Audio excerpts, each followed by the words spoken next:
తురకపాలెంలో రీసెంట్గా చాలా కేసెస్ వస్తున్నాయి సార్.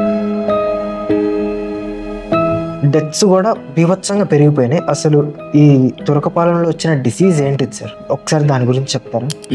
నమస్తే, నేను doctor Ramana SSC, superintendent government general hospital Guntur. Turakapalem మనకి ఒక 5 కిలోమీటర్ దూరంలో ఉన్న ఒక రూరల్ మండలం. అక్కడ ఉన్నది జనాభా 2500 మందేను. కానీ అక్కడ ఒక 2-3 నెలల్లోనే దాదాపు 27 డెత్లు జరిగాయి. అయితే అప్పుడు అవి ఎందుకు జరిగాయి మనకు తెలియదు. ఆ తర్వాత ఒక ప్రైవేట్ హాస్పిటల్లో ఇది మెలియోడోసిస్ అని ఒక బ్యాక్టీరియా వల్ల జరిగి ఉండొచ్చు అనే ఒక అనుమానంతో అది చెప్పడంతో మేము కూడా ఆ డైరెక్షన్లో ఆలోచించి ఇక తురకపాలెం నుంచి ఏ కేసు వచ్చినా సరే జీజీహెచ్కి రమ్మని చెప్పి ఎర్లీ డయాగ్నోస్ చేసి దాని కల్చర్ అనేది చేసి, కల్చర్ అంటే బ్లడ్ శాంపుల్ తీసి అది కల్చర్ చేస్తే దాంట్లో ఆ బ్యాక్టీరియా గ్రో అవుతుంది. అలా గ్రో అయిన వాటిని మనము అది బర్కౌల్డేరియా సూడోమాలి అనే బ్యాక్టీరియా కనుక్కున్నాము.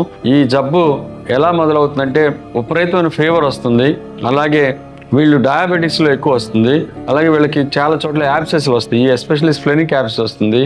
వీళ్ళకి ఆల్మోస్ట్ ఇక డెత్ బెడ్కి వెళ్ళిపోతారు వీళ్ళు కనుక మనం డయాగ్నోస్ చేయకపోతే. అందుకే ఎర్లీ డయాగ్నోస్ చాలా ఇంపార్టెంట్. అలాంటి కేసులన్నీ కూడా మనము జీజీహెచ్కి వచ్చిన తర్వాత ఒక్కళ్ళు కూడా చనిపోకుండా చేశాము. ఎలీషా అనే ఒక పేషెంట్ని 2 నెలలు ఇక్కడ సాకి అతనికి దీనికి సంబంధించిన మెరాపనం అనే ఒక యాంటీబయాటిక్ పెట్టి అతన్ని చక్కగా చిరునవ్వుతో తురకపాలెం మళ్ళీ పంపించగలిగాము. తురకపాలెంలో ఒక స్టిగ్మా అటాచ్ అయి ఉంది వాళ్ళ రోజున.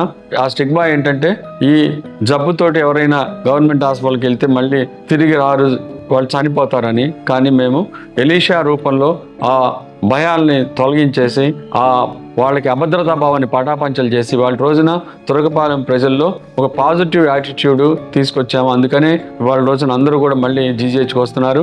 వారందరికి కూడా మంచిగా ఎర్లీ డయాగ్నోస్ చేసి కల్చర్ చేసి అవసరమైతే పీసీఆర్ టెస్ట్ చేసి వాళ్ళని ఎన్ని రోజులు కావాలని ఇక్కడ ఉంచి, ఎందుకంటే గవర్నమెంట్ కూడా చాలా ప్రెస్టీజియస్ తీసుకుంది ఈ తురకపాలెం కేసెస్ని.